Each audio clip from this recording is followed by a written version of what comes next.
Jangan lupa like dan subscribe channel Arif Yohamart agar bisa lebih berkembang untuk memberikan cerita yang lebih bagus lagi. Suwon.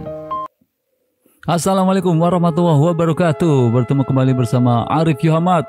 Kali ini kita akan melanjutkan cerita Kawin Kontrak. Masih ingat Arini dan Angga? Mohon maaf saat ini saya tidak bisa mengupdate setiap hari karena dengan keterbatasan waktu dan jadwal yang sangat padat. Cie. Kali ini Kawin Kontrak episode 17. Ada sebuah quote yang disampaikan oleh penulis Mbak V. Handayani. Cintailah dia apa adanya, bukan karena ada apanya. Part 17 dengan subjudul Perjanjian Pernikahan. Selamat menikmati, sahabat Yohamart. Ciao. Sepeninggal Angga dan Rama yang memenuhi panggilan Benny di sebuah kafe, keributan kecil terjadi di lantai bawah resepsionis kala 4 orang wanita muda memaksakan untuk diantar ke lantai 6 di mana terdapat kantor milik Angga dan para sahabatnya berada. Maaf Bu, Pak Benny tidak masuk hari ini, jawab petugas resepsionis. Kamu jangan bohong ya, saya ini calon istri Pak Benny. Saya disuruh ke sini, jawab salah satu seorang wanita itu yang tidak lain adalah Desi. Mohon maaf Bu, saya bicara apa adanya. Beliau benar-benar tidak ada di tempat. Kurang ajar kamu ya. Tunggu saja, saya akan menyuruh Mas Benny memecat kamu nanti, ancamnya. Mereka lalu saling berbisik. Salah seorang dari wanita itu menyarankan Desi untuk menghubungi nomor kontak Benny. Akan tetapi nomornya di luar jangkauan. Kasihan deh lo. Bangsit si Benny. Mana teleponnya dimatiin lagi. Bener-bener cari masalah untuk Desi. Pokoknya gue gak mau tahu. Gue harus ke ruang Pak kerja Pak Benny sekarang juga, mentak Denny sambil memukul meja resepsionis. Mendengar keributan itu, Pak Hadi dan Pak Imran yang merupakan security di gedung perkantoran itu segera mendekati keempat wanita yang berpakaian modis dan tengah berdebat dengan rekan mereka. Maaf Bu, ada apa? Mohon tenang Bu, ini perkantoran Bu, bukan pasar anyar, kata Pak Imran menenangkan. Ini loh Pak, kami mau ke kantor Pak Benny di lantai 6. Nggak boleh sama dia, kata salah seorang dari mereka sambil menunjuk Yanti, petugas resepsionis yang sedang bertugas. Maaf Bu, di sini ada aturan.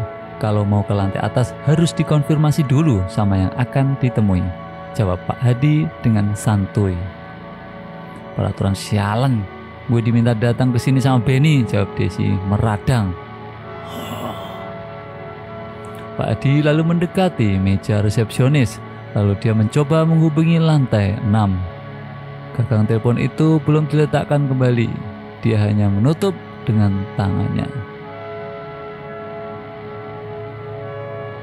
Mohon maaf Bu, Pak Benny tidak masuk kerja hari ini, tugas Pak Hadi membenarkan pernyataan resepsionisnya tadi. Gue tidak percaya kalian semua bekerja sama. Apapun alasannya, gue mau ke kantornya, bentak Desi. Baik. Pak Hadi lalu melanjutkan pembicaranya dengan seorang di lantai 6. Ia kemudian mempersilahkan keempat wanita itu untuk mengikutinya menuju lift. Terdengar tawa kecil di antara mereka. Yanti beserta rekannya yang memperhatikan kelakuan mereka hanya menggelengkan kepala. Tawa kecil Desi dan rekannya ketika keluar dari lift membuat mereka jadi pusat perhatian karyawan di lantai itu. Mbak Nani yang telah menunggu mereka tanpa banyak bicara mengantar Desi dan ketiga temannya ke ruangan Benny yang nampak kosong melompong pong. Ini ruangan Pak Benny. Beliau tidak masuk hari ini, kata Mbak Nani sambil berdiri di depan pintu. Oh, ini ruangan Mas Benny. Bagus juga, jawab Desi sambil mengedipkan matanya pada teman-temannya. Maaf Mbak, sekarang sudah yakin kan kalau Pak Benny tidak ada di tempat?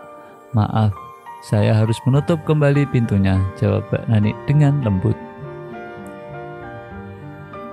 Enak saja, gue mau nungguin dia di sini. Hubungin Pak Benny. Saya tidak akan pergi sebelum bertemu dia sekarang, kata Desi lalu menghempaskan tubuhnya ke kursi tamu yang berada di ruangan itu, diikuti teman-temannya.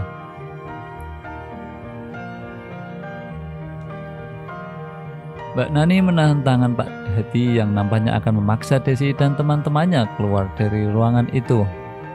Dia lalu melangkah keluar. Bu, tunggu dulu, kata teman Desi yang tidak lain adalah Ita. Mbak Nani menghentikan langkahnya. Dia kemudian melirik ke arah pemilik suara itu. What's going on? Bahasa Inggris ya. Pak Angga kantornya di sini juga kan? Tanya Ita. Mbak Nani hanya mengangguk. Asik, ruangannya di sini juga. Jadi gue bisa bertemu sama calon suami gue juga, kata Ita sambil tertawa kecil. Mendengar perkataan Ita, Mbak Nani nampak terperangah. Air mukanya tiba-tiba berubah. Ia lalu meninggalkan keempat wanita itu sambil menutup pintu ruangan kerja Pak Beni. Rama yang tengah dipusingkan dengan masalah Beni segera mengangkat gawainya yang berdering. Nama Mbak Nani tampak tertulis di layarnya. Astaga, yang bener, bekik Rama kala mendengar keterangan Mbak Nani di telepon. Angga dan Beni yang terkejut akan teriakan Rama segera memalingkan wajahnya pada lelaki berkumis tipis itu. Gila, si Desi lagi di kantor. Dia maksa masuk dan gak mau pulang kalau belum ketemu lo, kata Rama sambil melirik Beni. Nekat cewek. Angga hanya menggelengkan kepalanya, sedangkan Beni nampak menutup wajahnya dengan kedua tangannya. Bantuin gue bro, gue gak lagi ingin ketemu dia dulu.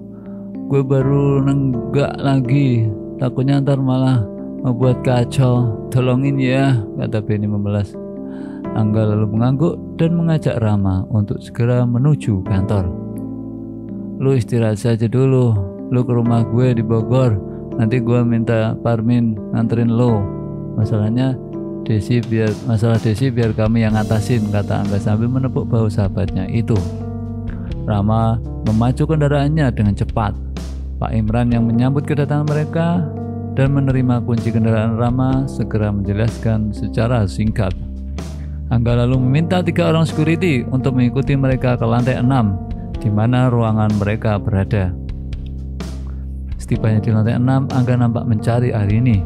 Akan tetapi wanita yang disayanginya itu tidak berada di mejanya. Dia lalu mendekati meja Rani. Arini kemana? Arini ngodi. Lagi bareng Pak Hadi di ruangan rapat, lagi ngerjain dokumen pelengkap pertemuan besok, jawab Rani sambil menatap lelaki yang sangat handsome itu. Angga lalu minta Rani untuk memanggil Arini saat ini juga. Angga lalu menuju ruang kerja Beni bersama Rama. Gelak tawa kecil terdengar dari ruangan itu. Untunglah kaca ruangan Beni tidak seperti ruangan Rama dan Angga, hingga Desi dan teman-temannya tidak bisa melihat kedatangan kedua lelaki tampan itu yang diikuti oleh para security. Lo emang hebat Des, bisa ngerjain dan menjebak Mas Beni. Gak lama lagi lu jadi konglomerat dan sosialita kelas wahid dah, kata salah seorang wanita yang diikuti gelak tawa mereka semua. Hari ini nampak berlari kecil karena melihat Angga melambaikan tangannya pada dirinya dari depan pintu ruangan Pak Beni. Tanpa mengetuk, Rama langsung membuka pintu ruang kerja Desi. Desi dan teman-temannya sontak kaget menghentikan tawa mereka dan melihat ke arah pintu. Mas Rama, Mas Angga, akhirnya ketemu lagi deh, kata Desi manja sambil melirik ke arah Ita sambil mengedipkan matanya. Tuing tuing tuing tuing. Ita yang melihat isyarat dari Desi segera bangkit dari tempat duduknya dan berjalan mendekati Angga. Dengan gaya manjanya dia meraih tangan lelaki tampan itu dan bergayut dengan manja. Mas Angga, ajakin kita clubbing yuk, kata Ita dengan desahan manja menggoda. Angga hanya tersenyum kecil. Dia lalu melepaskan tangan Ita yang bergantung dengan manja padanya. Maaf, jaga kesopanan Anda. Ini kantor Mbak, kata Angga sambil menepis tangan Itcha. Kalau di kantor nggak boleh, berarti di luar boleh ya Mas, kata Ita manja lagi. Angga lalu memanggil Arini yang sedang berada di luar bersama para security. Arini lalu melangkah perlahan dan masuk dengan senyum menghiasi bibirnya. Ita dan Desi tampak takjub dengan kecantikan wanita yang baru masuk itu. Angga lalu menggenggam tangan Arini dan memeluk pinggangnya dan mencium dahi wanita itu. Melihat pemandangan itu, Ita nampak jengah dan tersenyum kecut alias cemboker. Cemburu kok cemboker. Kenalkan, ini Arini, istri saya. Tetot tetot, jawab Angga sambil memeluk pundaknya. Ita dan Desi nampak syok mendengarnya. Rencana mereka gagal. Mereka berniat menjebak Angga juga karena mereka mengetahui kekayaan lelaki tampan itu. Rama lalu mempersilahkan mereka semua duduk. Ita nampak melengos dan membuang mukanya. Wajahnya nampak dingin kala Arini menyalami mereka satu persatu dan berpamitan untuk melanjutkan pekerjaannya. Ada apa hingga kamu membuat keributan di sini? Tanya Rama datar pada Desi. Angga mengambil posisi duduk di atas di meja kerja Beni. Matanya tajam menatap Desi yang tampak salah tingkah dengan pertanyaan Rama. Sedangkan Ita masih berusaha mencuri perhatian dari Angga. Dia mengubah gaya duduknya dan sengaja menarik roknya ke atas. Akan tetapi Angga sama sekali tidak berminat memperhatikan kelakuan genit Ita.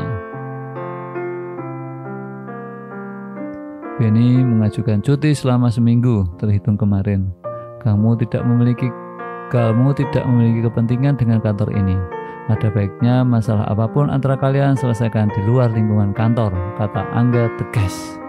Satu hal lagi, Anda tidak bisa seenaknya untuk masuk ke kantor kami tanpa janjian terlebih dahulu, kata Rama menambahkan. Tetot kayak. Desi nampak tersenyum getir mendengar perkataan kedua lelaki tampan itu. Tapi saya kan kekasih Pak Beni dan saya sedang mengandung anaknya. Apa tidak boleh kesini mas, kata Desi dengan manjanya. Itu tidak ada hubungannya dengan kantor dan kami tidak tahu menahu soal itu, kata Angga tegas. Emangnya gue pikirin maksudnya ngono. Dia lalu memanggil ketiga security yang berjaga di luar. Silahkan keluar mbak, kata Pak Hadi sambil berdiri di samping Desi. Desi nampak malu mendengar perkataan Rama dan Angga. Padahal dia berharap hari ini dia bisa mendapatkan uang beberapa puluh juta dari ketiga lelaki itu. Rupanya gertakannya hanya membuat malu dirinya dan teman-temannya pastinya. Wak.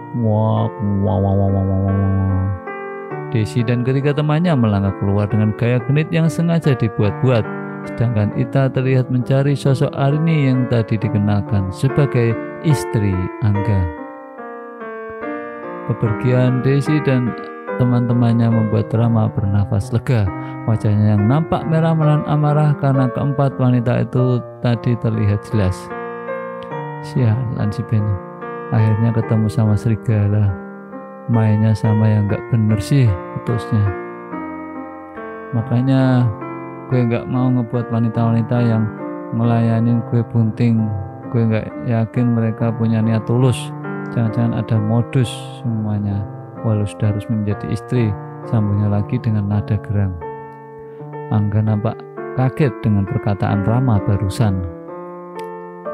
Mengandung anak, ketulusan, dan modus. Angga tiba-tiba merasa bimbang. Bimbang apa meneh to gagal di bojo apik ngono cek, Bu. Tak percaya nih kowe kulo wis mesake hari ini mbok suudoni meneh iki mesti bariki ya. Sembalah karepem. Terima kasih saudara-saudara sahabat Yohamat. Kita lanjutkan nanti di episode 18 ya. Jangan lupa jika memang ini bagus, like, share ke teman-teman, komen-komen baik gitu kayak apa kayak. Terima kasih. Assalamualaikum warahmatullahi wabarakatuh. Ciao. Halo wong ganteng lan wong ayu. Piye kabare? Aku Hulk. Menungso werna ijo, sing paling kuat rak ono tandingane kejaba Thanos. Matur suwun wis nonton video Arif Yohamart. Ojo lali like lan subscribe channel ini. Matur suwun. Terima kasih, thank you, kamsahamnida, gumawo. I love you.